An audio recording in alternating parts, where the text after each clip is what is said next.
नमस्कार, कैसे हैं आप सभी। वेलकम टू चाणक्य प्रतियोगिता अकेडमी। आज मैं आप सभी को जो आगामी परीक्षा है 28 और 29 तारीख की पीईटी एग्जाम, उससे संबंधित जो आपका पोर्शन रहने वाला है हिस्ट्री का, उससे संबंधित आपके क्वेश्चन में आपको कराने वाला हूं। देखिए, आपको पता होगा कि जीएस में जो पैट का जो पोर्शन है, ठीक है, पैट में जो हिस्ट्री का पोर्शन है वो 10 नंबर का है। 5 नंबर की आपकी आधुनिक और 5 नंबर की प्राचीन और मध्यकालीन, यानी कि 10 नंबर की आपकी हिस्ट्री आने वाली है। तो उसी चीज को देखते हुए मैंने, यानी कि हमने चाणक्य प्रतियोगिता अकेडमी ने आपके लिए ऐसे क्वेश्चन तैयार किए हैं जो आपकी परीक्षा में आने 100% जरूरी है। ठीक है, तो हम उन्हीं प्रश्नों पर, उन्हीं क्वेश्चंस पर बात करेंगे। और मैं ये चाहता हूं कि आप उन क्वेश्चंस को, उन सभी क्वेश्चंस को या तो स्क्रीनशॉट ले लें, ठीक है, आपको समय दिया जाएगा, स्क्रीनशॉट ले लें, या हो सकता है आप हाथों हाथ उसको उतारते जाएं। ठीक है, ये क्वेश्चन आपके लिए बहुत ज्यादा इंपॉर्टेंट होने वाले हैं, तो मिस बिल्कुल मत कीजिएगा। ठीक है, तो चलिए शुरू करते हैं। बस शुरू करने से पहले आपको इतना ही कहना चाहूंगा कि वीडियो को लाइक कर दें, शेयर कर दें और चैनल को सब्सक्राइब कर लें। क्लियर? तो चलिए शुरू करते हैं। हमारा हिस्ट्री का पहला पार्ट। हिस्ट्री का जो पहला पार्ट रहता है हमारा, वो रहता है प्राचीन भारत, एंशिएंट हिस्ट्री। ठीक है, अगर इसमें हम इंपॉर्टेंट क्वेश्चंस की बात करें तो सबसे पहले हम धर्म वाले पोर्शन पर आते हैं, जो भारत के प्रमुख धर्म थे। इसमें सबसे पहला हमारा जो क्वेश्चन रहेगा कि अथर्ववेद में भगवान शिव के लिए कौन से नाम का प्रयोग नहीं किया जाता।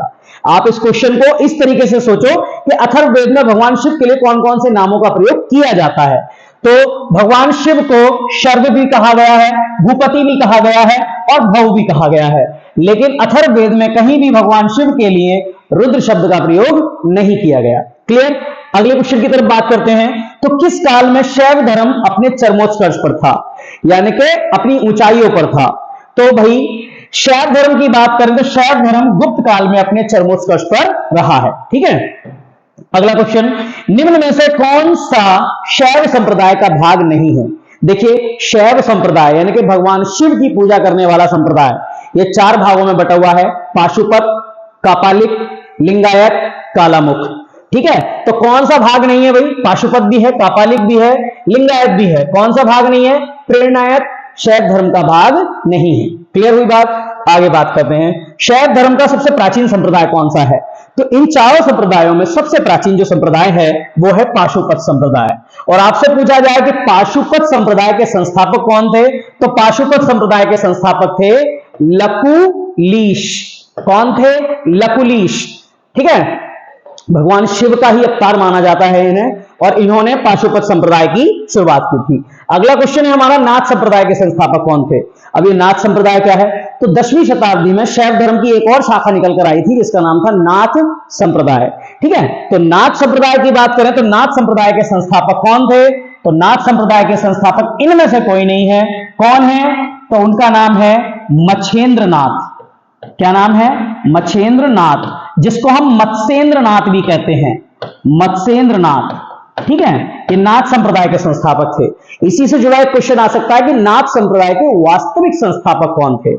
नाथ संप्रदाय के वास्तविक संस्थापक कौन थे? तब भैया आप गुरु गोरखनाथ लगाओगे।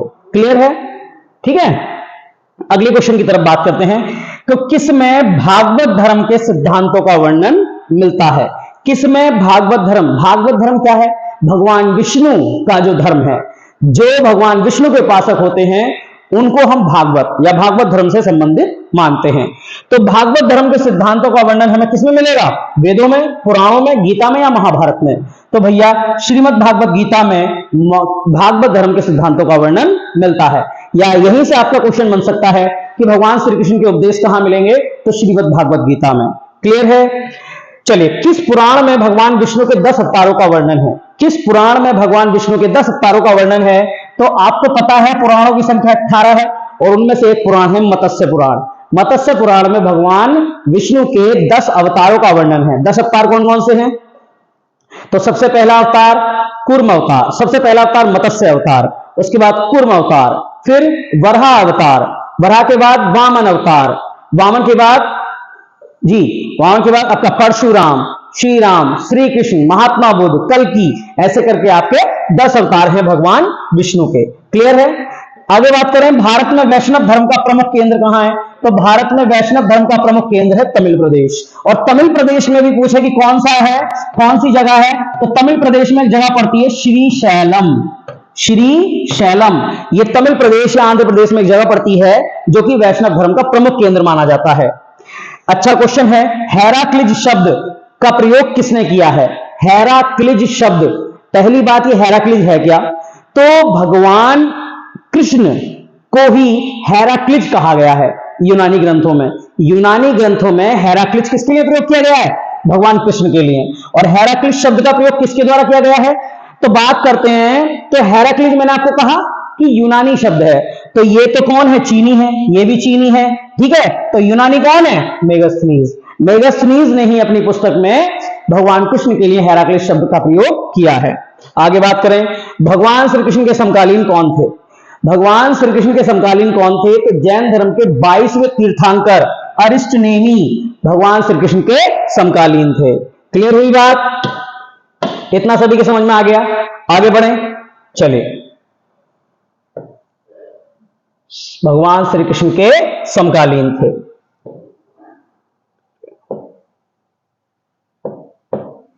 ठीक है, चलिए अब अगला क्वेश्चन है हमारा कि मोहम्मद साहब का जन्म कहां हुआ था?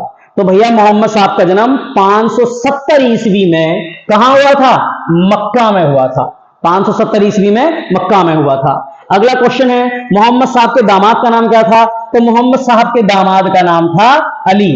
मैं फिर बता रहा हूं, ये सारे ही क्वेश्चन बहुत ज्यादा इंपॉर्टेंट होने वाले हैं आपके लिए, तो इनको बिल्कुल भी इग्नोर मत कीजिएगा। आपकी जो परीक्षा है 28 और 29 तारीख की, जो पैट की, उसके लिए काफी ज्यादा इंपॉर्टेंट होने वाले हैं। ठीक है, चलिए। किस गुफा में मोहम्मद साहब को ज्ञान की प्राप्ति हुई थी? तो भैया किस गुफा में? मक्का की एक गुफा है जिसका नाम है हीरा नामक गुफा। ठीक है, हीरा नामक गुफा में ज्ञान की प्राप्ति हुई थी।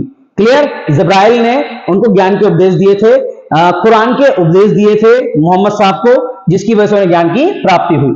मक्का से मदीना की यात्रा कब शुरू हुई? इंपॉर्टेंट क्वेश्चन है, मक्का से मदीना की यात्रा कब शुरू हुई? 622 ईस्वी में। 622 ईस्वी में। 2000 वाला पैट उठाकर देख लेना, 2021 वाला, फिर 2021 वाला पैट उठाकर देख लेना। उसमें पूछा गया है कि इस्लाम धर्म की शुरुआत कब हुई? इस्लाम धर्म की शुरुआत या मुस्लिम युग की शुरुआत कब हुई? तो जिस समय मोहम्मद साहब ने मक्का से मदीना की यात्रा शुरू की थी, कब?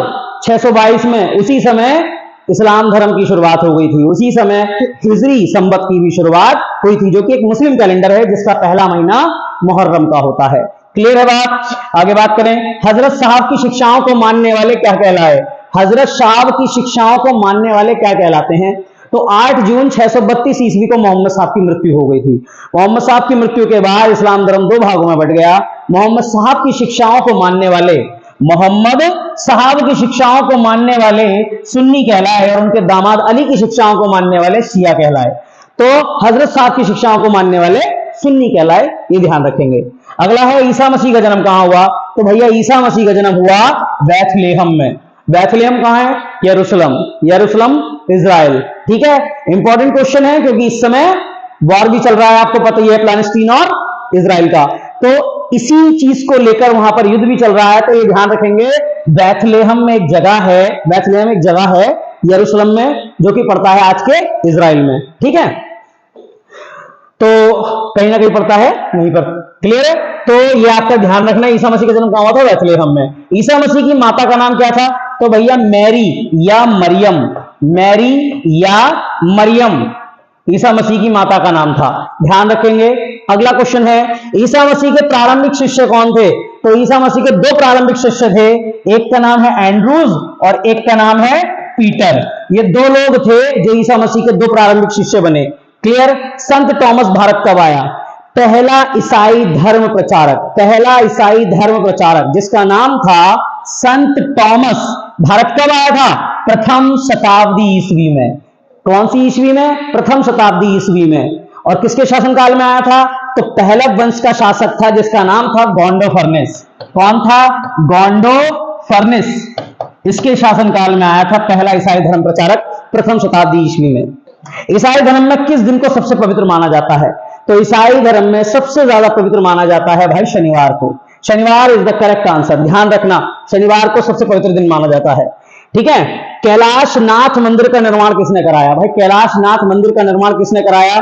तो आप एलोरा की गुफाओं में एक मंदिर बना हुआ है जो 300 सालों में बनकर तैयार हुआ था, जिसे 7 पीढ़ियों ने बनवाया था, और उसको जो बनवाने की शुरुआत की थी वो किसने की थी? राष्ट्रकूटों ने। किसने की थी? राष्ट्रकूटों ने। अगर राष्ट्रकूटों में भी अगर कोई शासक पूछे कि राष्ट्रकूटों में भी कौन सा शासक था जिसने इस चीज की शुरुआत की थी, तो कौन था? नरसिंह वर्मन प्रथम। नरसिंह वर्मन प्रथम। क्लियर? नरसिंह वर्मन प्रथम ने ही कैलाशनाथ मंदिर बनवाने की शुरुआत की थी। क्लियर हुई वही बात? इतनी बात सभी के समझ में आ गई? आगे बढ़े। अगला क्वेश्चन, अगला क्वेश्चन है हमारा, ठीक है, अगला क्वेश्चन है, हाँ, दश कुमार चरित किसकी रचना है? दश कुमार चरित किसकी रचना है? तो दश कुमार चरित एक रचना है, किसकी है भाई? दंडी की रचना है। ठीक है, दंडी कौन थे? पल्लव वंश के, पहलव नहीं कह रहा हूं, पल्लव वंश, दक्षिण भारत में तमिलनाडु राज्य का एक वंश था पल्लव वंश। पल्लव वंश के आपके दरबारी थे कौन? दश कुमार, वो दंडी, जिनकी रचना है दश कुमार चरित। राष्ट्रकूट वंश की स्थापना किसने की थी? तो राष्ट्रकूट वंश का शासक था दंती दुर्ग। ये सारे ही सिलेक्टिव क्वेश्चन है, ध्यान रखना। और अभी केवल प्राचीन भारत करा रहा हूं, आगे मध्यकालीन और आधुनिक भी है। किसके शासनकाल में एलोरा व एलिफेंटा की गुफाओं का निर्माण हुआ? तो भैया किसके शासनकाल में एलोरा व एलिफेंटा की गुफाओं का निर्माण हुआ? राष्ट्रकूटों के शासनकाल में। और पूछा जाए अजंता की गुफाओं का निर्माण किसके शासनकाल में हुआ? तो गुप्त शासकों में। गुप्त शासक अजंता, एलोरा एलिफेंटा राष्ट्रकूट। क्लियर है? आगे बात करें, कल्याणी के चालुक्य वंश का संस्थापक कौन था? तो कल्याणी के चालुक्य वंश का संस्थापक था तैलप, तैलप द्वितीय। कौन था? तैलप द्वितीय। कल्याणी के चालुक्य वंश का संस्थापक था तैलप द्वितीय। उम्मीद करता हूं सभी समझ में आया होगा। आगे बात करें, चलिए अगला है हमारा, अगला क्वेश्चन, पुलकेशिन द्वितीय चालुक्यों की किस शाखा का शासक था? चालुक्य आपके चार प्रकार के चालुक्य हैं, तीन प्रकार के दक्षिण भारत में, एक गुजरात में। तीन प्रकार के चालुक्य कौन से हैं दक्षिण भारत में? बातापी के चालुक्य, वेंगी के चालुक्य, कल्याणी के चालुक्य। और गुजरात में कौन से हैं? गुजरात के चालुक्य, जिनको सोलंकी शासक भी कहते हैं हम। ठीक है, अब बात चल रही है कि पुलकेशिन द्वितीय कौन सा चालुक्य था? तो पुलकेशिन द्वितीय बातापी का चालुक्य था। क्लियर हुई बात? अगला क्वेश्चन, विरूपाक्ष महादेव मंदिर और त्रिलोकेश्वर मंदिर किस वंश के द्वारा बनवाए गए? तो भैया ये वेंगी के चालुक्यों के द्वारा बनवाए गए। ठीक है, विक्रमादित्य 6 था, उसकी पत्नियां थी, उनके द्वारा बनवाए गए। दो पत्नियां थी, एक लोक महादेवी और एक त्रिलोक्य देवी, उनके द्वारा बनवाए गए थे विरूपाक्ष महादेव मंदिर और त्रिलोकेश्वर मंदिर। अगला बात करें, राज राजेश्वर मंदिर या ब्रजेश्वर मंदिर किसके द्वारा बनवाया गया है? तो भैया राज राजेश्वर मंदिर और ब्रजेश्वर मंदिर बनवाया गया है राज प्रथम के द्वारा। कौन से वंश का शासक है ये? तो चोल वंश का शासक है ये, चोल वंश का राजा है भैया ये राज प्रथम। राज राजेश्वर या ब्रजेश्वर मंदिर है कहां? तो ये कहां है? तमिलनाडु में। क्लियर? मुमडी चोल मंडलम की स्थापना किसने की? तो मुमडी चोल मंडलम, इसकी स्थापना की थी आपके राज प्रथम ने। राज प्रथम आपके चोल वंश का शासक था। इसने श्रीलंका के शासक महिम पंचम को हराया, उसकी राजधानी पर अधिकार करके उसका नाम क्या रख दिया? मुमडी चोल मंडलम। ठीक है, आगे बात करें, किस वंश के शासन में बौद्ध धर्म भारत से खत्म हो गया था? किस वंश के शासनकाल में जैन धर्म और हिंदू धर्म तो अपने उत्कर्ष पर थे, लेकिन बौद्ध धर्म धीरे धीरे भारत से खत्म होने वाला था? तो भैया पांड्य वंश के शासनकाल में भारत से बौद्ध धर्म धीरे धीरे खत्म होने वाला था। क्लियर? आगे बात करें, गुर्जर प्रतिहार वंश का संस्थापक कौन था? गुर्जर प्रतिहार वंश का संस्थापक कौन था? तो नागभट्ट प्रथम। अगला क्वेश्चन, जयचंद किस वंश का अंतिम शासक था? जयचंद गढ़वाल वंश का अंतिम शासक था। जयचंद 1194 चंदावर के युद्ध में मोहम्मद गौरी ने हराया था। जयचंद की मृत्यु किस युद्ध में हुई? अभी बताया मैंने, किस युद्ध में हुई? तो चंदावर का युद्ध कब हुआ था? 1194 में। किसने हराया? मोहम्मद गौरी ने। राय पिथौरा किस शासक की उपाधि है? तो भैया पृथ्वीराज चौहान को ही राय पिथौरा कहा जाता है। ठीक है, अगला क्वेश्चन, चंद्रवरदाई, चंद्रवरदाई ये वह है, चंद्रवरदाई किसकी रचना है? तो चंद्रवरदाई पृथ्वीराज रासो, सॉरी चंद्रवरदाई की रचना कौन सी है? पृथ्वीराज रासो। ठीक है, पृथ्वीराज रासो। अगला क्वेश्चन, अगले क्वेश्चन की तरफ बात करें। अगला क्वेश्चन है, अजमेर नगर की स्थापना किसने की? तो चौहान वंश का शासक था कौन? अजयराज सेकंड। अजयराज सेकंड, इसने अजमेर नगर की स्थापना की थी। तराइन का प्रथम युद्ध किस किस के मध्य हुआ? तो तराइन का प्रथम युद्ध हुआ 1191 में पृथ्वीराज चौहान और मोहम्मद गौरी के बीच। कौन जीता? पृथ्वीराज चौहान। सिसोदिया वंश का सबसे शक्तिशाली शासक, देखिए इस बारे में कहें तो राणा कुंभा वैसे सबसे शक्तिशाली माने जाते हैं, लेकिन कुछ किताबों में महाराणा प्रताप को भी सिसोदिया वंश का सबसे शक्तिशाली शासक बताया जाता है। ठीक है, हल्दी घाटी का युद्ध कब हुआ? तो भैया 18 जून 1576 को। 18 जून 1576 को अकबर और महाराणा प्रताप के बीच ये युद्ध हुआ था। वैसे अकबर खुद नहीं लड़ने गया था, ध्यान रखना, मानसिंह गए थे। ठीक है, इब्राहिम लोदी और राणा सांगा के बीच कौन सा युद्ध हुआ? तो 1518 में। कब हुआ? 1518 में। कौन सा युद्ध हुआ? खतौली का युद्ध हुआ। क्लियर? गुप्त वंश का पहला महान सम्राट कौन था? पहला शासक नहीं पूछ रहा है, पहला महान सम्राट पूछ रहा है, तो चंद्रगुप्त प्रथम। चंद्रगुप्त प्रथम गुप्त वंश का पहला महान सम्राट था। गुप्त संवत की शुरुआत किसने की? तो गुप्त संवत की शुरुआत भी भैया इन्होंने की थी। कब की थी? 319 या 320 में। 319 320 ईस्वी में की थी चंद्रगुप्त प्रथम ने। क्लियर? 319 से लेकर 335 तक रहे थे ये शासक। अश्वमेघ कर्ता की उपाधि किसने धारण की? तो अश्वमेघ कर्ता की उपाधि समुद्रगुप्त ने धारण की। इन्हें कविराज भी कहा जाता है, इन्हें अश्वमेघ कर्ता भी कहा जाता है, और विसेंट स्मिथ ने इन्हें भारत का नेपोलियन भी कहा है। क्लियर है? आगे बात करते हैं। संगीत प्रेमी होने का प्रभाव किसके सिक्कों पर मिलता है? तो सेम आंसर, समुद्रगुप्त ने बीड़ा वादनी वाले सिक्के चलवाए थे, जिन पर बीड़ा वादनी यानी कि सरस्वती के चित्र छपे हुए थे। इसीलिए इससे पता चलता है कि समुद्रगुप्त एक संगीत प्रेमी था। क्लियर? विक्रमादित्य की उपाधि किसने धारण की थी? तो भैया चंद्रगुप्त द्वितीय ने विक्रमादित्य की उपाधि धारण की थी। भारत का शेक्सपियर किसे कहा जाता है? तो भारत का शेक्सपियर कालिदास को कहा जाता है। किसे कहा जाता है? कालिदास को कहा जाता है। क्लियर हुई इतनी बात? चलिए आगे बढ़े। अगला क्वेश्चन, अगला क्वेश्चन है, हाँ अगला क्वेश्चन, दशमलव प्रणाली का विकास किस काल में हुआ? तो दशमलव प्रणाली का विकास, पाई की खोज, ये किस काल में हुई? गुप्त काल में। किसके द्वारा? माना जाता है कि आर्यभट्ट के द्वारा हुई थी। गुरुत्वाकर्षण की प्रथम कल्पना किसने दी थी? तो गुरुत्वाकर्षण के बारे में हम किसको समझते हैं सबसे पहले कि गुरुत्वाकर्षण किसने दिया था? सीधी सी बात है, तो गुरुत्वाकर्षण का लेकिन सबसे पहली कल्पना किसने दी भाई? तो गुरुत्वाकर्षण की सबसे पहली कल्पना दी थी ब्रह्मगुप्त ने। ये गुप्त वंश के ही एक महान दरबारी थे, साथ में साथ खगोल विज्ञ भी थे। ठीक है, वात्स्यायन ने किस पुस्तक की रचना की? तो वात्स्यायन की प्रमुख रचना है कामसूत्र, ये भी गुप्त काल की ही है। चंद्रगुप्त की प्रथम राजधानी क्या थी? तो चंद्रगुप्त की प्रथम राजधानी थी पाटलिपुत्र, और दूसरी कौन सी थी? उज्जैन। कौन सी? पहली पाटलिपुत्र, दूसरी उज्जैन, ध्यान रखना। चलिए आगे बढ़े, अगले क्वेश्चन की तरफ बढ़ते हैं। हाँ भाई, अगला क्वेश्चन है हमारा, संस्कृत साहित्य का स्वर्ण युग किसे माना जाता है? तो किस काल में संस्कृत साहित्य को सबसे ज्यादा बढ़ोतरी दी गई? तो गुप्त काल में। इसीलिए संस्कृत साहित्य का स्वर्ण काल माना जाता है गुप्त काल को। सर्वाधिक सोने के सिक्के जारी किसने किए? सबसे ज्यादा सोने के सिक्के जारी किए थे गुप्त शासकों ने। देखिए, सबसे पहले सोने के सिक्के जारी किए हिंद यूनानियों ने, सबसे ज्यादा सोने के सिक्के जारी किए गुप्त शासकों ने, सबसे ज्यादा शुद्ध सोने के सिक्के जारी किए कुषाणों ने।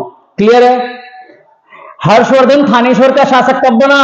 606 ईस्वी में। किसकी हत्या करके? शशांक की हत्या करके, बंगाल के गौड़ प्रदेश का राजा शशांक। हर्षवर्धन ने प्रत्येक 4 वर्ष बाद अपनी संपत्ति कहां दान करता था? तो भैया प्रयाग जाकर अपनी सारी संपत्ति दान करता था हर 4 साल में। ठीक है, और 5वें वर्ष वहां पर महामोक्ष परिषद नामक एक आयोजन भी करता था। हर्ष के काल में कौन सा यात्री आया? हुएनसांग, जिसकी रचना सीयू की है। 629 से 645 तक भारत में रहा था हुएनसांग। ठीक है, हर्ष ने किसको मारकर अपने भाई की हत्या का बदला लिया था? शशांक को, अभी बताया। गुप्त काल में व्यापार के लिए प्रसिद्ध केंद्र, तो व्यापार में गुप्त काल के लिए उज्जैन था। बृहत सिद्धांत के रचयिता कौन थे? बृहत सिद्धांत के रचयिता कौन थे? वही वराहमिहिर। अजंता में कितनी गुफाएं हैं? तो भैया अजंता में 29 गुफाएं हैं, एलोरा में 34 गुफाएं हैं। अजंता में कितनी है? 29। एलोरा में कितनी है? 34। ठीक है, चलिए। वर्धन वंश का सबसे शक्तिशाली शासक कौन था? पहला शक्तिशाली शासक कौन था? तो हर्षवर्धन ही आप लगाकर आओगे। क्लियर है इतनी बात? आगे बढ़े। चलिए अगला क्वेश्चन है, अगला क्वेश्चन, शुंग वंश की राजधानी क्या थी? तो ब्राह्मण साम्राज्य में एक वंश पड़ता है शुंग वंश, और शुंग वंश की राजधानी थी विदिशा, मध्य प्रदेश। शुंग वंश का अंत किसने किया? तो वासुदेव कण्व ने। कौन? किसने? वासुदेव कण्व ने। सुशर्मा किस वंश का अंतिम शासक था? तो कण्व वंश का अंतिम शासक था। सुशर्मा कण्व वंश का अंतिम शासक था। सातवाहन वंश की राजधानी क्या थी? तो सातवाहन वंश की राजधानी थी आपकी प्रतिष्ठान। कहां पड़ती है? औरंगाबाद महाराष्ट्र में। औरंगाबाद महाराष्ट्र में। सातवाहन वंश का सबसे शक्तिशाली शासक कौन था? गौतमी पुत्र शातकर्णी। कौन था? गौतमी पुत्र शातकर्णी। इसको और किस नाम से जानते हैं हम? इसे पश्चिम का स्वामी भी कहते हैं। क्या कहते हैं? पश्चिम का स्वामी भी कहते हैं। चलिए अगले क्वेश्चन की तरफ बात करें तो खारवेल, ये खाखेल लिखा हुआ है, खारवेल, खारवेल किस धर्म का अनुयायी था? तो भैया जैन धर्म का अनुयायी था खारवेल। खारवेल की जानकारी हमें किस अभिलेख से मिलेगी? तो हाथी गुम्फा अभिलेख से कलिंग नरेश खारवेल की जानकारी मिलती है। क्लियर हुई बात? अगला, चेदी वंश का संस्थापक कौन था? तो महामेघवाहन। कौन था? महामेघवाहन। महामेघवाहन। ठीक है। अगला, हिंद यूनानियों को अन्य किस नाम से जाना जाता है? तो हिंद यूनानियों को पर्शियन नाम से भी जाना जाता है। हिंद यूनानी ईरान से आए थे, भारत आक्रमणकारी थे, ईरान से आए थे, और ईरान का पुराना नाम क्या है? फारस। फारस में रहने वाले लोग पर्शियन कहलाते हैं। सिक्कों पर सबसे पहले लेख किसने लिखवाया? तो सिक्कों पर सबसे पहले लेख लिखवाया हिंद यूनानियों ने। मध्य एशिया की घुमक्कड़ जाति कौन थी? शक। मध्य एशिया से कौन आए थे? शक आए थे। शकों का सबसे शक्तिशाली शासक कौन था भाई? रुद्रदामन प्रथम। शकों का सबसे शक्तिशाली शासक रुद्रदामन प्रथम। ठीक है, रुद्रदामन प्रथम।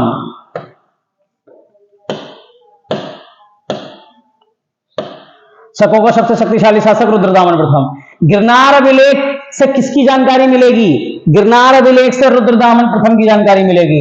और गिरनार अभिलेख के बारे में मैं आपको बता दूं, ये विशुद्ध संस्कृत में लिखा हुआ भारत का सबसे पहला अभिलेख है।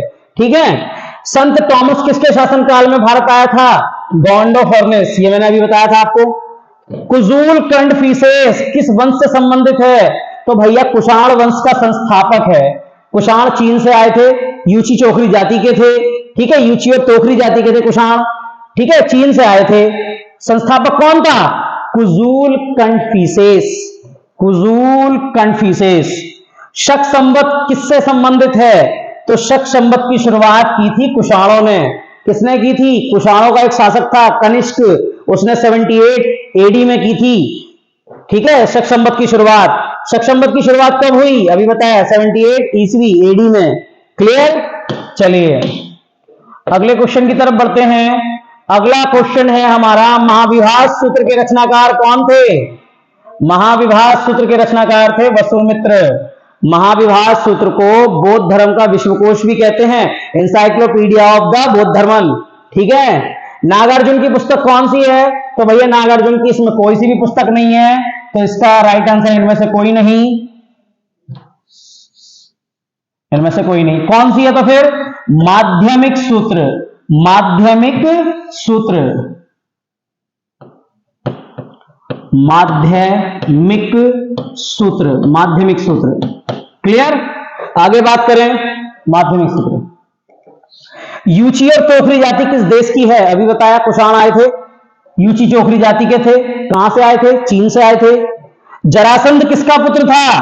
भैया जरासंध भद्रथ का पुत्र था। ठीक है, जरासंध भद्रथ का पुत्र था। बिंबिसार मगध का शासक कब बना? तो बौद्ध ग्रंथों के अनुसार 544 ईसा पूर्व में बिंबिसार मगध का शासक बना था। श्रोणिक और क्षेत्रोजस किसके अन्य नाम हैं? तो बिंबिसार के ही अन्य नाम है, श्रोणिक और क्षेत्रोजस। बिंबिसार किस धर्म को मानता था? तो भैया बौद्ध धर्म को मानता था बिंबिसार। 52 वर्षों तक शासन किया है, ठीक है, बौद्ध धर्म को मानता था। अजातशत्रु पहले किस धर्म का था? तो भैया अजातशत्रु पहले जैन धर्म का था, बाद में इसने बुद्ध धर्म अपना लिया। इसी को पितृहंता कहते हैं। लो अगला क्वेश्चन यही है, इतिहास का पितृहंता शासक कौन है? पितृहंता शासक, पिता की हत्या करने वाला शासक अजातशत्रु, ठीक है, अजातशत्रु। 492 ईसा पूर्व इसने अपने पिता की हत्या कर दी थी। किसकी? बिंबिसार की। अगला क्वेश्चन,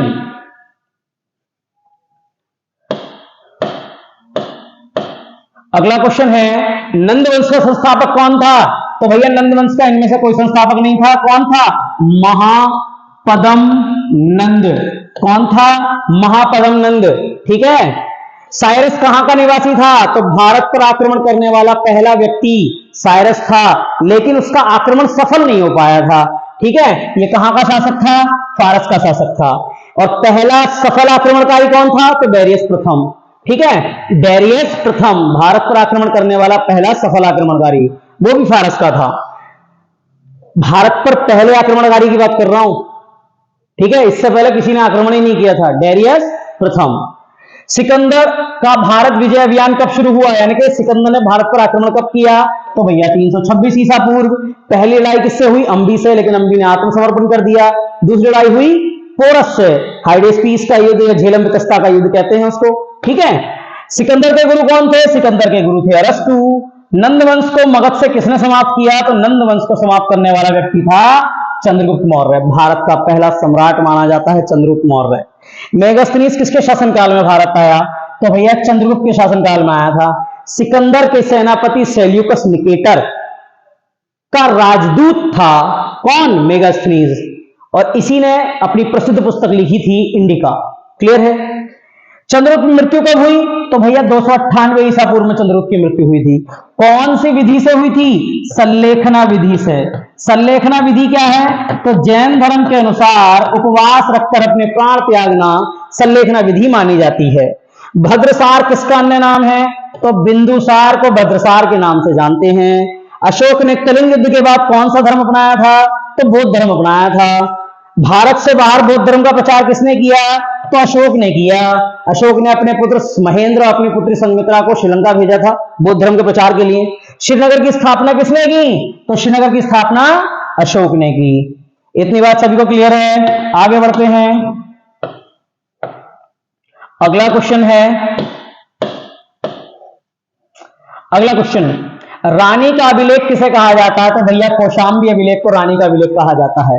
इसमें सम्राट अशोक की पत्नियों का वर्णन है, कारुबाकी, महादेवी, नागदेवी और संधिमित्रा, ठीक है, इनका वर्णन मिलता है आपको, तो इसे कौशाम्बी अभिलेख कहते हैं। अशोक के अभिलेखों को सबसे पहले किसने पढ़ा? तो भैया कब पढ़ा? 1837 में पढ़ा। किसने पढ़ा? जेम्स प्रिंसेप ने पढ़ा। लेकिन ये तो आ गई पढ़ने की बात, खोजा किसने? तो खोजा था पॉदरेटी फैनथेलर ने। कब खोजा था? 1750 में। 1750 में पॉदरेटी फैनथेलर ने खोजा, लेकिन इसको पढ़ने में जो सफलता मिली वो किसको मिली? जेम्स प्रिंसेप को 1837 में। भद्रथ किस वंश का अंतिम शासक था? तो भद्रथ मौर्य वंश का अंतिम शासक था। अंतिम शासक की बात चल रही है, पहले शासक की नहीं। पूछा जाए कि भद्रथ किस वंश का संस्थापक था? तो भद्रथ वंश का संस्थापक था। लेकिन पूछ रहे हैं किस वंश का अंतिम शासक था? ये दूसरा भद्रथ है, ठीक है। गौतम बुद्ध का जन्म कहां हुआ भाई? तो कोई भी बता देगा, लुम्बिनी वन। ये बेसिक क्वेश्चंस हैं, ऐसे क्वेश्चन आते हैं, ध्यान रखना। एशिया का ज्योतिपुंज किसे कहते हैं? महात्मा बुद्ध को एशिया का ज्योतिपुंज कहा जाता है। क्लियर हो गई बात? अगला क्वेश्चन, ये सभी प्राचीन भारत के मोस्ट इंपोर्टेंट क्वेश्चंस हैं, ध्यान रखना, मजाक में नहीं लेना इन्हें। गौतम किस वंश से संबंधित थे?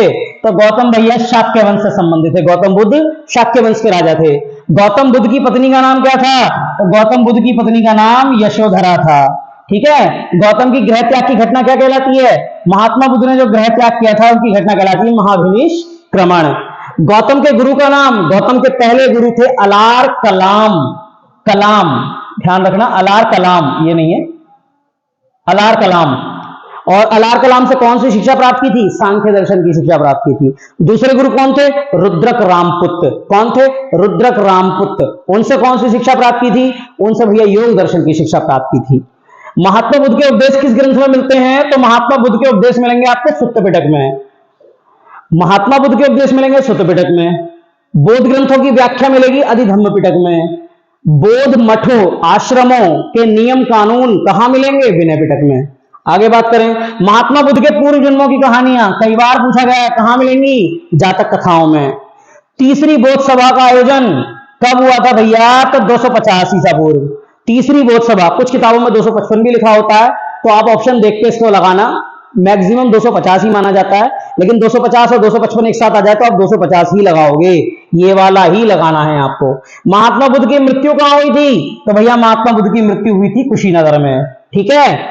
जैन धर्म के संस्थापक कौन थे? तो संस्थापक पूछेगा तो हमेशा ऋषभदेव लगाने हैं। वास्तविक संस्थापक पूछेगा तो महावीर स्वामी लगाने हैं। महावीर स्वामी का जन्म कब हुआ था? तो महावीर स्वामी का जन्म 540 ईसा पूर्व हुआ था। ठीक है। महावीर स्वामी का जन्म कहां हुआ था? तो महावीर स्वामी का जन्म वैशाली में हुआ था। एक जगह थी जुम्बिक ग्राम। कौन सी? सॉरी, सही है, क्लियर, वैशाली के कुंडग्राम नामक स्थान पर, कुंडग्राम। आगे बात करें, अगला है महावीर को ज्ञान की प्राप्ति कहां हुई? तो महावीर को ज्ञान की प्राप्ति जुम्बिक ग्राम में हुई थी। महावीर की मृत्यु कहां हुई? तो महावीर की मृत्यु पावापुरी में हुई थी 72 वर्ष की आयु में, और महात्मा बुद्ध की 80 वर्ष की आयु में। कौन सा धर्म सांख्य दर्शन से प्रेरित है? तो जैन धर्म और बौद्ध धर्म, जैन धर्म और बौद्ध धर्म दोनों ही सांख्य दर्शन से प्रेरित हैं। महावीर स्वामी ने भी जैन धर्म की शिक्षा, महावीर स्वामी ने भी और महात्मा बुद्ध ने भी, दोनों ने ही सांख्य दर्शन का ज्ञान लिया और सांख्य दर्शन का ज्ञान आगे बढ़ाया। ठीक है। कल्पसूत्र के लेखक कौन है? तो भैया कल्पसूत्र के लेखक हैं भद्रबाहु। कल्पसूत्र से मिलेगा क्या? कल्पसूत्र के अंतर्गत आपको जैन धर्म के जो प्रमुख तीर्थंकर हैं उनकी जीवनियां मिल जाएंगी आपको। ठीक है। प्रथम जैन संगीति कहां हुई थी? तो पहली जैन संगीति हुई थी पटना, जिसको उस समय पाटलिपुत्र कहते थे। ठीक है। चंद्रगुप्त मौर्य ने जैन धर्म की शिक्षा किससे ली? तो भद्रबाहु से ली। चंद्रगुप्त ने जैन धर्म की शिक्षा भद्रबाहु से ली थी। कौन सा शासक जैन धर्म का अनुयायी नहीं था? तो अभी आपको मैंने बताया था बिंबिसार बौद्ध धर्म का अनुयायी था, बाकी ये तीनों जैन धर्म के थे। ठीक है। ये अमोघ वर्ष है, अमोघ वर्ष। ठीक है। सबसे पहले सर्वप्रथम सिंधु सभ्यता को हड़प्पा सभ्यता किसने कहा? तो भैया जॉन मार्शल ने ही सिंधु सभ्यता को सबसे पहले हड़प्पा सभ्यता कहा था। सिंधु सभ्यता का सबसे नवीनतम स्थल कौन सा है? उसके बाद अभी तक खोजा नहीं गया है, धोलावीरा 1990-91 में। ठीक है। सिंधु सभ्यता की लिपि क्या थी? तो सिंधु सभ्यता की लिपि थी भाव चित्रात्मक। वे लोग पढ़े लिखे नहीं थे, जो देखते थे उसी का चित्र बनाते थे, तो अपने चित्रों के माध्यम से भावों को प्रकट करना भाव चित्रात्मक लिपि कहलाता है। क्लियर। अगला, सिंधु निवासी क्या नहीं उपजाते थे? तो सिंधुवासी भैया कपास भी उपजाते थे। सिंधुवासियों की पहली फसल कपास थी। तिल भी उपजाते थे, गेहूं भी उपजाते थे। चावल का प्रमाण नहीं मिला है। ठीक है। सिंधु समाज में मृतक संस्कार कितने प्रकार से होता था? तो सिंधु समाज में मृतक संस्कार 3 प्रकार से होता था। पूर्ण समाधि, पूरी तरीके से दफना देना। आंशिक समाधि, पहले जानवर को खाने के लिए दे देना फारसी परंपरा के अनुसार, और जो बच जाए उसे दफना देना, और दाह संस्कार यानी कि जला देना। ठीक है। टीन और तांबे को मिलाकर क्या बनाया जाता है? तो टीन और तांबे को मिलाकर कांसा बनाना जानते थे सिंधुवासी। हिंडन नदी के किनारे कौन सा स्थल मिला है भैया? तो हिंडन नदी के किनारे इनमें से तो कोई स्थल नहीं मिला। कौन सा मिला है हिंडन नदी के किनारे? तो मिला है आलमगीरपुर, उत्तर प्रदेश। आलमगीरपुर, आलमगीरपुर, ठीक है, उत्तर प्रदेश, मेरठ में है। ठीक। हिंडन नदी यमुना की सहायक नदी है। सुत्ता गैंडोर किस नदी के किनारे है? तो भैया मादर नदी के किनारे है सुत्ता गैंडोर। क्लियर है बात? आगे बढ़ते हैं। अगला क्वेश्चन, टेराकोटा किसे कहा जाता है भाई? तो टेराकोटा कहा जाता है इनमें से किसी नहीं। मिट्टी के बर्तन को टेराकोटा नहीं कहेंगे, मिट्टी की मूर्तियों को टेराकोटा नहीं कहेंगे। टेराकोटा का अर्थ होता है पकी हुई मिट्टी। पहले मिट्टी को कोई शेप दे देते थे, चाहे वो मिट्टी के बर्तन हो या मूर्ति हो, कुछ भी, उसको बाद में पकाते थे, उसे कहते थे पकी हुई मिट्टी को क्या कहते थे? टेराकोटा।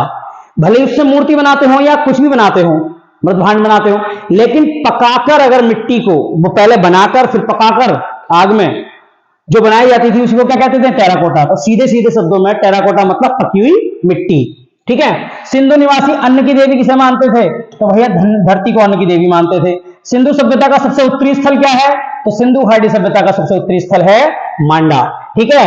देखो, अगर बात करें सिंधु घाटी सभ्यता की, तो सिंधु घाटी सभ्यता के एक तरफ, सिंधु घाटी सभ्यता के पूरब में मांडा, उत्तर में मांडा, पूरब में आलमगीरपुर, दक्षिण में दैमाबाद और पश्चिम में सुक्ता गंडोर है। इस प्रकार से सिंधु घाटी सभ्यता का संपूर्ण क्षेत्रफल त्रिभुजाकार है। ठीक है, उत्तर से लेकर दक्षिण तक की लंबाई 1400 किलोमीटर, पूर्व से लेकर पश्चिम तक की लंबाई 1600 किलोमीटर है। ठीक है, तो ऐसे ही बात करें तो सिंधु घाटी सभ्यता का सबसे उत्तरी स्थल कौन सा है? मांडा, जम्मू कश्मीर में पड़ता है। प्रवरा नदी के किनारे कौन सा स्थल है भाई? तो प्रवरा नदी के किनारे आपका दहमाबाद है। प्रवरा गोदावरी की सहायक है और दहमाबाद यहीं पर बसा हुआ है। ठीक है, लोथल की खोज किसने की थी? तो लोथल की खोज करने वाले थे रंगनाथ राव। मोहनजोदारो की खोज कब हुई? तो भैया 1922 में। हड़प्पा इस समय कौन से जिले में है? तो साहिवाल जिला पाकिस्तान में है। ठीक है, कालीबंगा किस नदी के किनारे है? तो कालीबंगा घाघर नदी के किनारे है, घग्गर नदी के किनारे। चनोदड़ो की खोज किसने की थी? तो भैया चनोदड़ो की खोज की थी गोपाल मजूमदार ने। सिंधु सभ्यता की सबसे बड़ी इमारत, कई बार क्वेश्चन पूछा गया, लोग स्नानागार लगाकर आ जाते हैं इसीलिए नंबर कट जाता है भाई। अन्नागार, सिंधु घाटी सभ्यता की सबसे बड़ी इमारत मोहनजोदारो से प्राप्त अन्नागार है। स्नानागार मिले हैं बड़े बड़े, लेकिन यहां बात और भी बड़ों की चल रही थी। ये तो बड़े मिले हैं, पूछा जाए सिंधु सभ्यता की सबसे बड़ी इमारत क्या थी? तो वो अन्नागार। घोड़े के अस्थि पंजर कहां से प्राप्त हुए? तो सिंधु घाटी सभ्यता में एक ही स्थल ऐसा है जहां से घोड़े की हड्डियां मिली हैं। घोड़े की हड्डियां कहां से मिली हैं? सुरकोट दा से मिली हैं, सुरकोट दा से मिली हैं। क्लियर है? आगे बात करते हैं। राखी गढ़ी की खोज भाई किसने की थी? तो भैया राखी गढ़ी की खोज किस नदी के किनारे हुई है? तो घग्गर नदी के किनारे हुई है। पुरापाषाण काल का कौन सा काल नहीं है? तो पुरापाषाण काल के 3 काल हैं, निम्न पुरापाषाण, मध्य पुरापाषाण, उच्च पुरापाषाण। नवपाषाण पुरापाषाण का नहीं है, पाषाण काल का है। ठीक है, क्वार्टजाइट पत्थर का प्रयोग किस काल में होता था? तो निम्न पुरापाषाण काल में क्वार्टजाइट पत्थर का प्रयोग होता था। चौपर संस्कृति के उपकरण कहां से मिले हैं? तो सोहन घाटी पाकिस्तान से चौपर संस्कृति के औजार मिले हैं। हैंडेक्स संस्कृति के उपकरण कहां से मिले हैं? तो बाद मदुरई मद्रास से हैंडेक्स संस्कृति के औजार मिले हैं। क्लियर हुई बात? जैस्पर, चर्ट और फ्लिंट नामक पत्थरों का प्रयोग किस काल में होता था? तो भैया मध्य पुरापाषाण काल में जैस्पर, चर्ट और फ्लिंट नामक पत्थरों का प्रयोग होता था। ठीक है, और उच्च पुरापाषाण काल और निम्न पुरापाषाण काल में क्वार्टजाइट पत्थर का प्रयोग होता था। क्लियर? आधुनिक मानव का जन्म किस काल में हुआ? उच्च पुरापाषाण काल में होमोसेपियंस का जन्म हुआ था। हड्डी के बने औजार किस जगह से मिले हैं? तो चिरांग, बिहार में एक जगह है, यहीं से हड्डी के बने औजार मिले हैं। कृषि व पहिए का आविष्कार किस काल में हुआ? नवपाषाण काल में हुआ। कौन सा स्थल नवपाषाण काल का नहीं है? तो भैया भीमबेटका नवपाषाण काल का स्थल नहीं है। ये तीनों कालों का है, ये पुरापाषाण का भी, मध्य का भी और सभी का। केवल लगाना रह गया, केवल। शव के साथ कुत्ते दफनाने के प्रमाण कहां से मिले? मालिकों के साथ पालतू कुत्ते दफनाने के प्रमाण कहां से मिले? बुर्जहोम से। बुर्जहोम कहां है? कश्मीर में है। ठीक है, कश्मीर में है। आगे बात करते हैं। अगला क्वेश्चन है हमारा कि भाई तांबे का प्रयोग का प्रमाण किस काल में हुआ? तांबे की खोज किस काल में हुई? तो 5000 ईसा पूर्व तांबे की खोज हुई थी नवपाषाण काल में। इलाहाबाद कोल्डिवा से क्या प्राप्त होता है? तो इलाहाबाद कोल्डिवा से सबसे प्राचीन धान के साक्ष्य मिलते हैं। लोहे का प्रयोग किस काल में हुआ? तो 1100 ईसा पूर्व में हुआ लोहे का प्रयोग दक्षिण भारत में। ठीक है, ताम्रपाषाण युग में शवधान कितने प्रकार से होता था? तो 2 प्रकार से, पूर्ण समाधि और आंशिक शवधान। दाह संस्कार इसमें नहीं होता था। क्लियर है? अगला क्वेश्चन, अगला क्वेश्चन है चाक निर्मित बर्तन के प्रमाण कहां से मिले हैं? तो चाक पर बने हुए बर्तन हमें मिले हैं नेवासा से। चित्रित काले मृदभांड कहां से मिले हैं? तो चित्रित काले मृदभांड मतलब काले मिट्टी के बर्तन जिन पर चित्र बने हो, तो ताम्रवती से मिले हैं। ताम्रवती मतलब आहार, राजस्थान। ठीक है, जोरवे संस्कृति किस काल की थी? किस समय, किस जगह की थी? तो भैया महाराष्ट्र में थी जोरवे संस्कृति। आहार संस्कृति का काल क्या है? आहार संस्कृति का काल है 2800 से इसमें है, इसी में है। ठीक है, 2500 से 1500, 2500 से 1500 आहार संस्कृति का काल रहा है। महापाषाण शब्द का अंग्रेजी रूपांतर क्या है? मेगालिथ।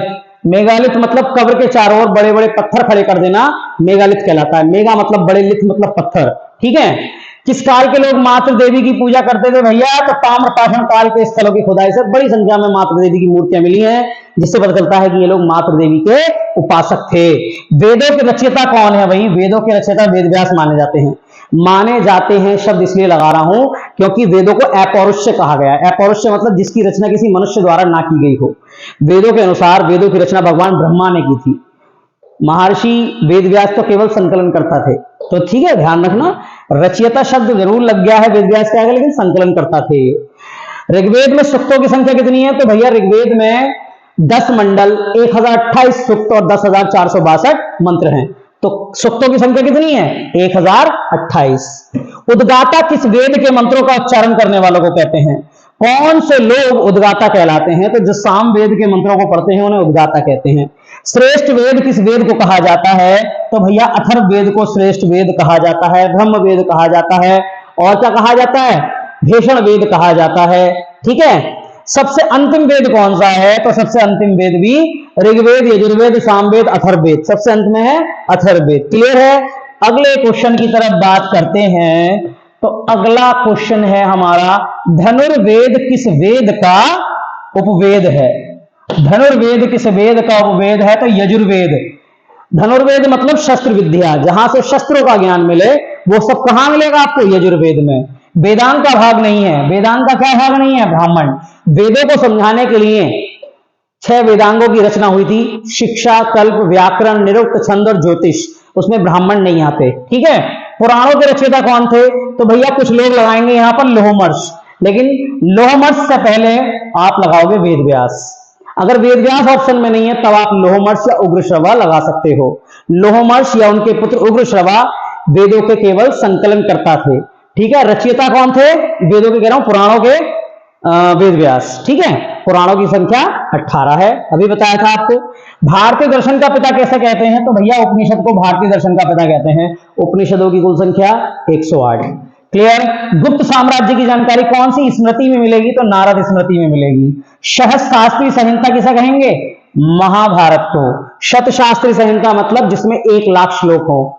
चतुर्विंशति शास्त्री संहिता किसे कहेंगे?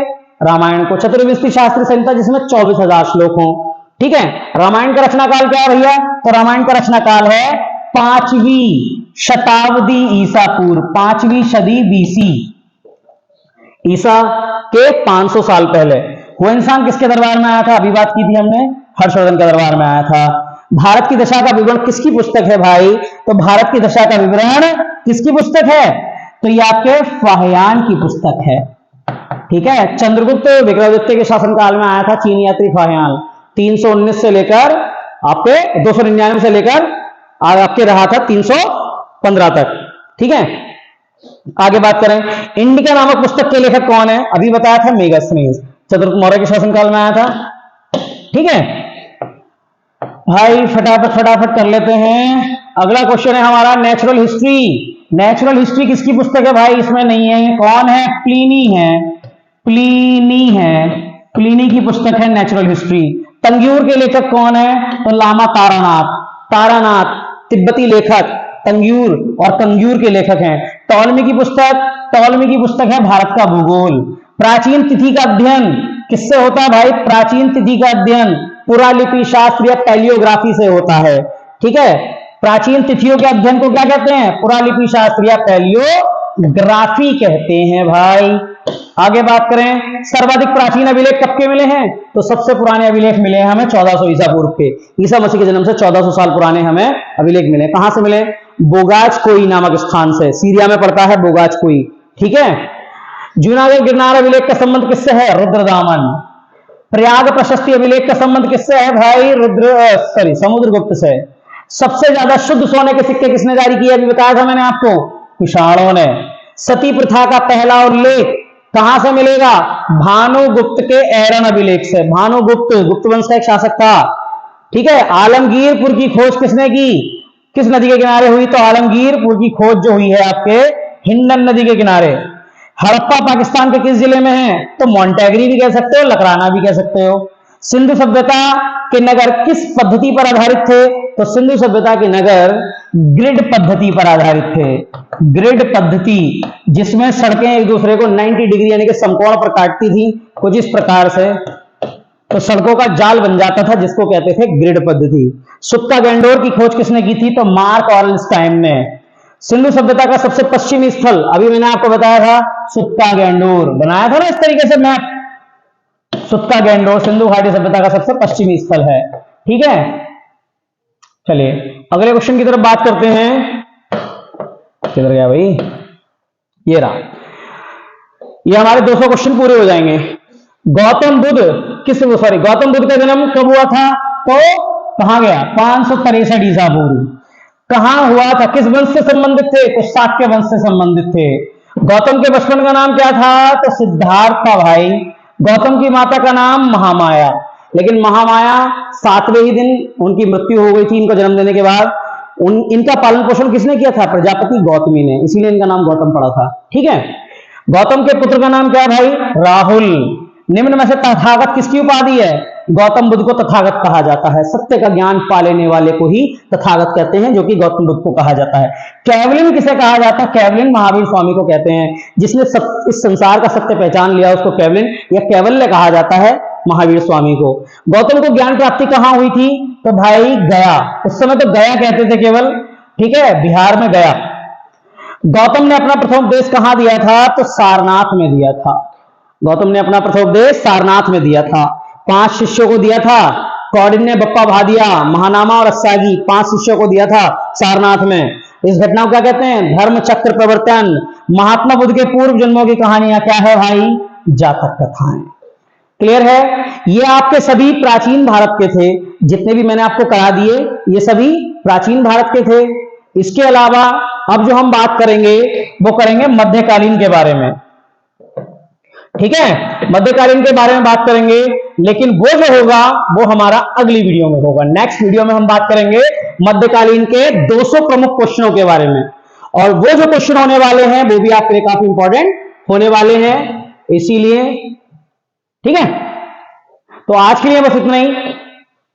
बस इस वीडियो को मैं इतना चाहता हूं कि आप लोग देखें, एक बार क्वेश्चन याद नहीं हो रहे दूसरी बार देखें, क्योंकि 1 घंटे की ये वीडियो पूरी है नहीं, लेकिन इस वीडियो से आपको काफी ज्यादा मदद मिलने वाली है। कल मैं प्राचीन के बाद मध्यकालीन और आधुनिक भारत के भी क्वेश्चन आपके डाल दूंगा। ठीक है, तो चलिए बस आज के लिए इतना ही। बस इस चैनल को सब्सक्राइब कर लेना, चाणक्य प्रतियोगिता अकेडमी, और ये क्वेश्चन बहुत ही ज्यादा इंपॉर्टेंट है, तो इसलिए ध्यान रखना, विशेष रूप से अगर हो सके तो इनको कॉपी में उतार लेना। ठीक है, कैट के लिए खासकर ये बहुत ज्यादा इंपॉर्टेंट होने वाले हैं। तो आज के लिए बस इतना ही। बस वीडियो को लाइक करके जाना, शेयर कर देना और इस चैनल को सब्सक्राइब कर देना। आज के लिए इतना ही, ठीक है, जय हिंद।